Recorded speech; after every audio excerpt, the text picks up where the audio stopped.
Vamos a continuar con este cronograma y vamos a recibir también en el living a una personalidad, a un referente de la juventud y a un referente de la política, por sobre todas las cosas. Llega desde Tigre, que es una ciudad, una localidad bonaerense que ha crecido y que permanentemente está haciendo cosas para hacer noticia, pero hacer noticia de las buenas, de esas agradables que manifiestan en cada momento que uno la nombra y la evoca al crecimiento o alguna actividad que tiene que ver con la cultura. No solo eso, lo tenemos acá para que nos cuente y nos refleje la actualidad de Tigre y su visión de la política argentina al señor Intendente de Tigre, Sergio Massa.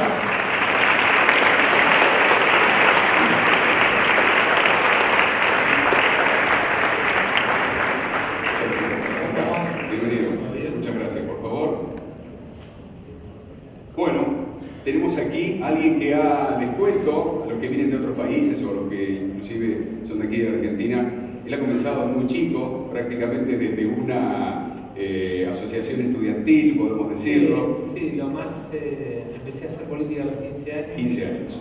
Así que, desgraciadamente, llevo más años haciendo política que no haciendo, o por suerte.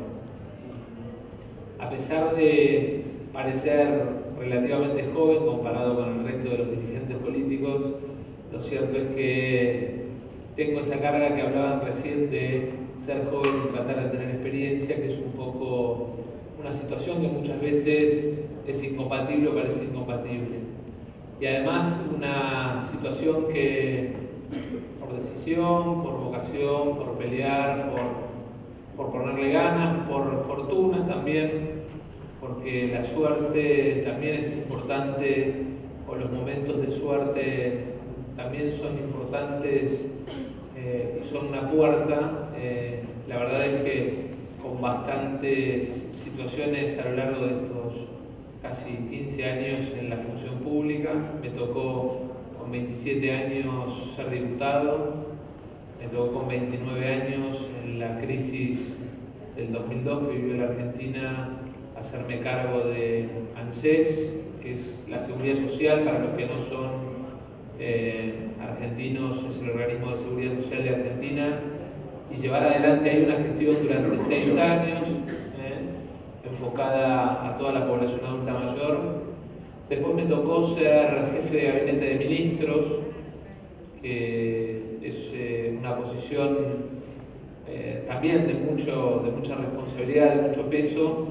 Y hoy tengo la suerte de tener una tarea que además es muy gratificante, como la de ser intendente, que es ser alcalde de una ciudad que efectivamente, producto de sus condiciones naturales, producto del trabajo de anteriores gestiones que también llevaron adelante una tarea interesante, y nuestra tarea, la del equipo de gobierno, nos permite tener un indicador de crecimiento más que interesante, con 100.000 habitantes incorporados en los últimos 5 años, con 30% de crecimiento e inversión año a año. Así que, nada, eso, a pesar de... Yo siempre digo que soy una especie de remis, que es, en la Argentina son los coches de alquiler, que son modelos bastante nuevos, pero que tienen muchos kilómetros hechos.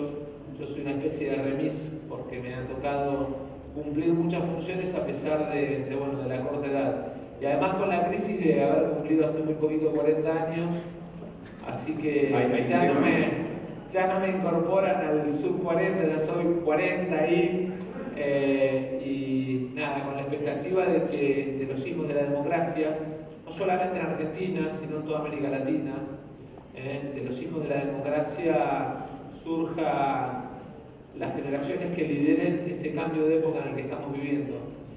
La verdad es que yo recién escuchaba algunas preguntas de ustedes, lo escuchaba Bagó, lo escuchaba Alejandro, y me parece que el primer dato a tener en cuenta es que estamos viviendo un cambio de época fenomenal, que ustedes, como lo viven y como son parte de ese cambio de época, tal vez no lo internalizan de la manera que por ahí otras generaciones lo están internalizando. Escuchaba hablar del tema laboral, y el mercado laboral hace 30 años, 40 años, era un mercado laboral en el que un trabajaba 20, 25 años en la misma compañía y era jubilado de Ford, jubilado de Mercedes-Benz, jubilado de Volkswagen, jubilado de una compañía, y se hablaba de se jubiló en Terrabuzzi, en Ford, en Kraft. Hoy el promedio de duración en el mercado laboral es de menos de 7 años, el índice de rotación es muy alto, y eso tiene que ver con que en realidad los sistemas educativos que conviven con nosotros en nuestras sociedades son sistemas educativos viejos. Hoy para un chico es mucho más atractivo quedarse en la casa con la internet, es mucho más atractivo ir al telecentro, al lugar donde puede meterse en la compu y navegar por distintos lugares donde puede tomar conocimiento que el colegio. El colegio que tiene un esquema edificado, construido desde el presencialismo, desde los contenidos educativos, pensado en la revolución industrial. Este esquema de ir de 8 de la mañana a 1 del mediodía, de cumplir horario, de cumplir un método, tiene que ver con un mundo que está cambiando. Cambian las economías. Hoy los principales actores de la economía mundial son actores que hace 20, 30 o 40 años eran países considerados muy pobres, países considerados retrasados, países considerados fuera del mundo occidental, y hoy sin embargo uno mira Brasil, mira Rusia, mira India, mira China, y se da cuenta que hay países emergentes que están incorporando sectores al consumo, sectores al conocimiento, que van cambiando la economía mundial. Pero además, el otro tema es entender lo que está pasando en el mundo en términos de perspectiva. Hoy una compañía, como puede ser Apple, como puede ser inclusive Facebook, vale 40, 50, 60 veces más que Peugeot. Y eso tiene, digamos, en realidad poco correlato con la realidad. Y tiene que ver con dos cosas. Primero, el valor de las ideas. Alejandro recién hablaba de los sueños, y yo creo que en realidad es el valor de las ideas. Cuando por ahí muchos de ustedes que son inquietos han visto la historia de Steve Jobs, lo que han visto es la historia de un hombre con una idea, un proyecto, un sueño, y después ese sueño, esa idea, ese proyecto, con contenido agregado, transformado en realidad y en un gran cambio, en un fenomenal cambio en la aldea global en la que vivimos. Y en la que, digamos, su intervención, su proyecto, su sueño, generó una buena parte de ese cambio. Y la verdad es que uno podría decir, bueno, pero ¿cuánta gente trabaja en Peugeot? ¿Y cuánta gente trabaja en Facebook? ¿Qué lugar ocupa la planta de Peugeot o las plantas de Peugeot en el mundo? ¿Y qué lugar ocupa por ahí las oficinas de una compañía de tecnología? Cualquiera. Y la verdad es que el cambio fenomenal es la velocidad de la información. La velocidad de la información que ha cambiado las crisis. Ustedes piensen que en 1929 hubo una gran crisis económica mundial parecida a la de Lehman hace 2 años, y sin embargo el mundo tardó años en recuperarse. Y ajustó por guerras, y ajustó, digamos, por situaciones de extremada tensión política. Y hoy, sin embargo, venimos de 2 o 3 golpes muy duros en la economía mundial que terminaron en realidad como si fueran olas diluyéndose en el océano. Y eso tiene que ver con que en realidad la información va y vuelve. Nosotros hoy nos despertamos y ya sabíamos cómo abrieron los mercados o qué pasó al otro lado del mundo. Estamos más preparados, decís. Esa es la sociedad que ellos van a construir. Ni siquiera mi generación. Mi generación está en el medio, está corriendo de atrás ese cambio, pero los chicos de 30, entre 20 y 30 años van a liderar ese cambio. Y los que viven en Argentina y los que viven en América Latina tienen el desafío de además liderar ese cambio, entendiendo que en el conocimiento está el valor agregado. Yo escuchaba a alguien que preguntaba por ahí por el tema de la cultura y del arte. Y en realidad el arte, la cultura, el entretenimiento en general empieza a ser un factor económico importante en el PBI mundial.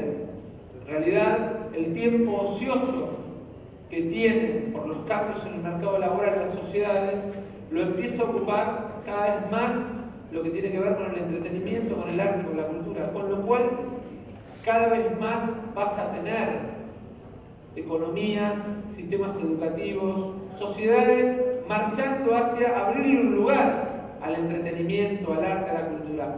¿Cuál es el problema? El problema es que las estructuras jurídicas, educativas, políticas, tardan mucho más en adaptarse al cambio. En realidad los cambios los pasan por arriba. Hoy nosotros desde el celular podemos hacer transferencias bancarias, podemos hacer un montón de trámites que tienen que ver con nuestra vida cotidiana. Y muchas veces cuando queremos vincularnos con nuestros gobiernos locales, provinciales o estaduales o federales, nos encontramos con la imposibilidad de poder vincularnos porque es como que le cuesta más.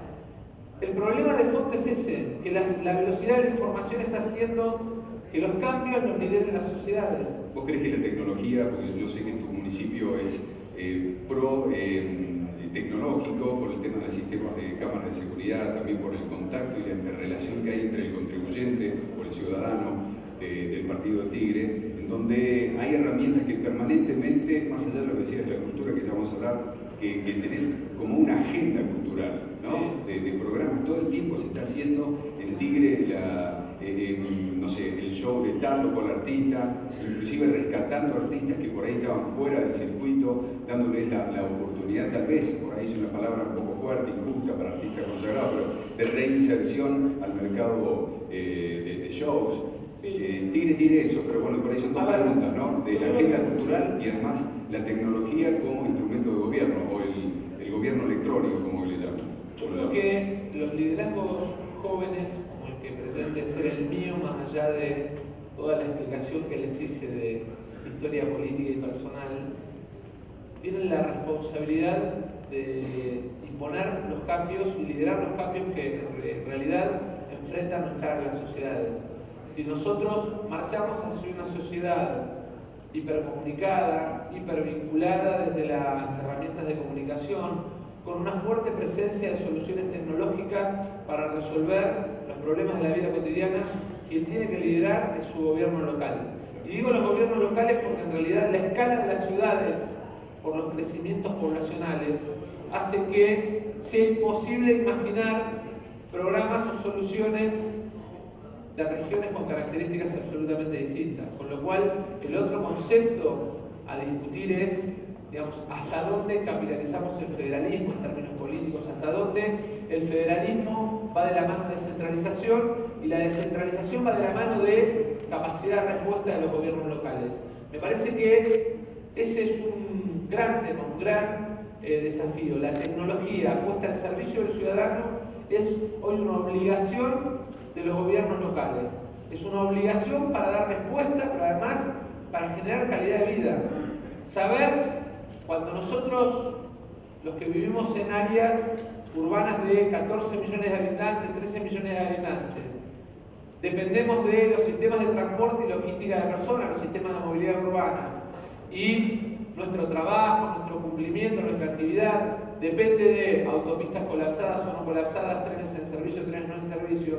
La velocidad de la información para tomar una buena decisión de cómo movilizarse, y que hablar de los subtes, de cómo movilizarse es fundamental. Y esa es una responsabilidad y una tarea es un servicio que tiene que brindar el gobierno local. Creo que el uso de la tecnología para brindar servicio y para brindar respuesta en seguridad, en salud, en todas las cuestiones de la defensa civil, no solo con cámaras, con sistemas de seguimiento satelital, con botones de pánico, con todo ese tipo de herramientas, es central para poder garantizar calidad de servicio al ciudadano. Porque el ciudadano lo tiene en otro lado, lo tiene ese servicio igual. Entonces, tiene que liderar la gestión y tiene que liderar el gobierno local ese cambio. Y después, en lo que tiene que ver con la cultura, a ver, te vuelvo a repetir, yo creo que vivimos en un mundo que nos exige determinada dinámica, que nos exige determinado nivel de presión en aumento respecto a resultados, y que entonces la gente tiene derecho a tener un lugar donde en algún momento no sea solamente la cuestión vinculada al bolsillo, sino el alimento del alma. Me parece que la clave está ahí en que la cuestión espiritual, de vínculos, lo bueno que tiene además la cultura es que funciona como paraguas para una sociedad, más allá de la cuestión política, de la cuestión ideológica, de la cuestión económica. como un espectáculo o un espectáculo de teatro under, lo puede disfrutar, digamos, si lo gestionás como una política pública, lo puede disfrutar aquel que tiene y aquel que no tiene, aquel que puede y aquel que no puede. Ahí deja de ser contribuyente para ser un ciudadano común. Exactamente. Ávido de ver un espectáculo. Con los mismos derechos, sin importar el lugar del que venís. Porque otros no lo hacen.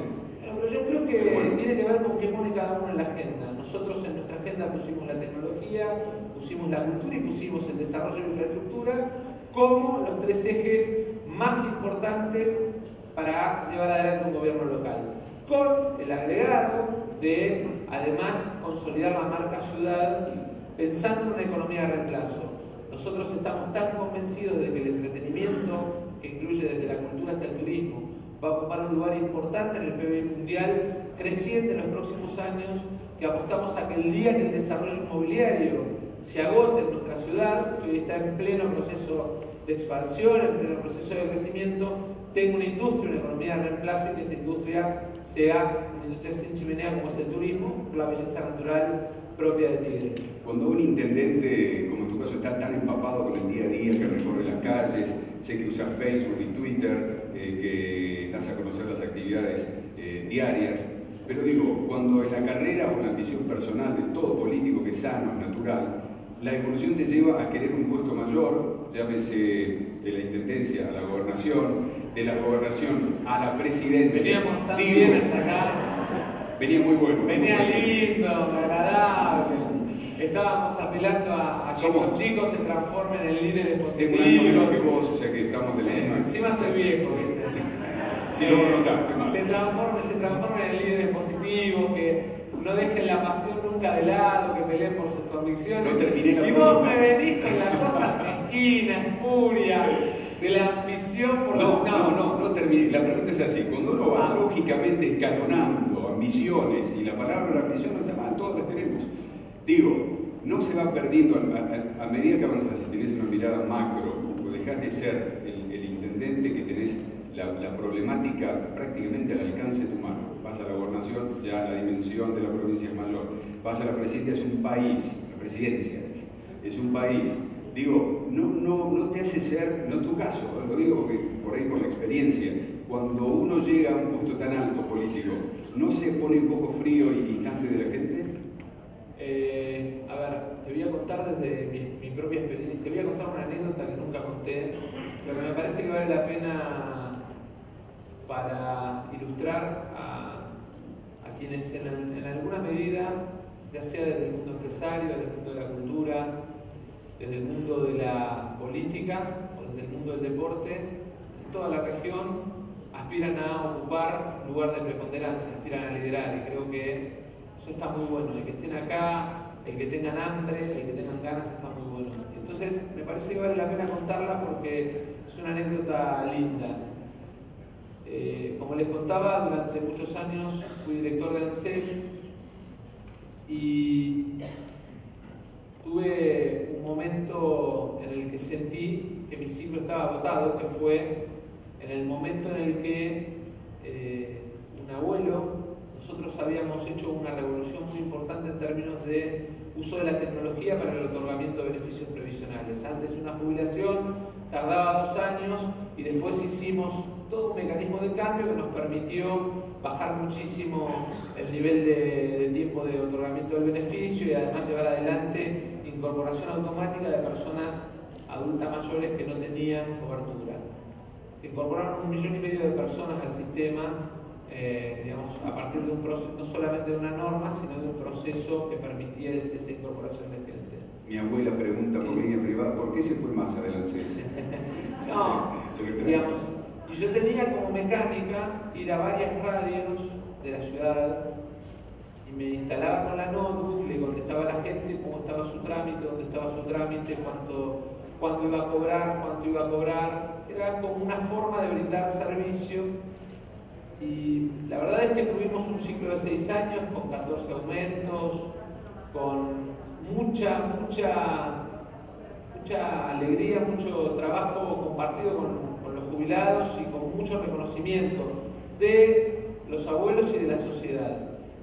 Y me acuerdo que un enero, digamos, en una de las radios, En la puerta de una radio un abuelo se me acercó y me reclamó porque no le alcanzaba la jubilación.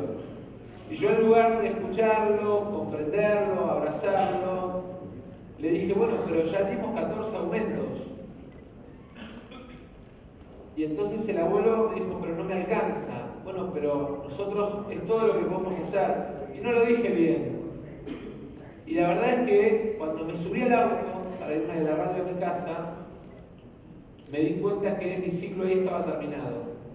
El día que vos no entendés que cuando en la gestión pública el contacto con la gente, la piel, el pedido, el reclamo, es tu tarea, es tu responsabilidad, tu ciclo se agotó. Y el consejo que por ahí les pueda dar, porque seguramente alguno de los que está acá algún día sea intendente, alcalde, para los que o sea gobernador o sea presidente de este país o de sus países, no hay que dejar nunca de ir al supermercado, no hay que dejar nunca de caminar solo con la familia por la calle, y en el lugar en el que uno se siente, sea el lugar que sea, tiene que tomar decisiones pensando que cuando mira a los hijos a los ojos se las puede explicar. Es lo más importante que uno tiene que tener en cuenta. Queda archivado, queda grabado, recuérdenlo, y ojalá sea así, un referente que nos ha brindado su tiempo, su experiencia. Yo, por cuestiones de tiempo, Sergio, me encantaría que te hagan 100 preguntas, pero estamos casi al límite. Vamos a permitir 2, ¿me parece? Bueno, 2 preguntas para Sergio Massa, intendente de Tigre. Elegílas vos. No. Te dejo la responsabilidad. Es políticamente incorrecto. Bueno, está bien. De esta ala, entonces, una mujer y un hombre de esta. ¿Dale? Ahí está, equilibramos. La señorita de Bufanda. ¿Tiene frío? Bueno, ¿de dónde sos? Tucumán.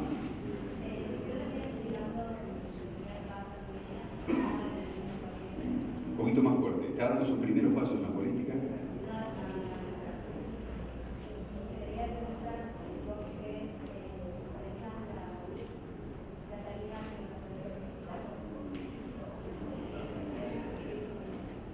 Levantá la voz.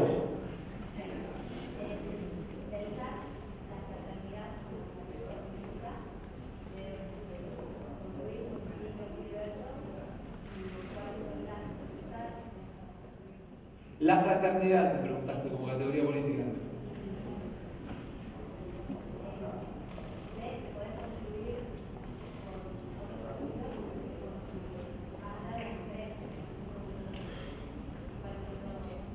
Sin usar la palabra alianza, voy a decir que lo que quiere decir es si se puede construir desde tu lugar y otros. Yo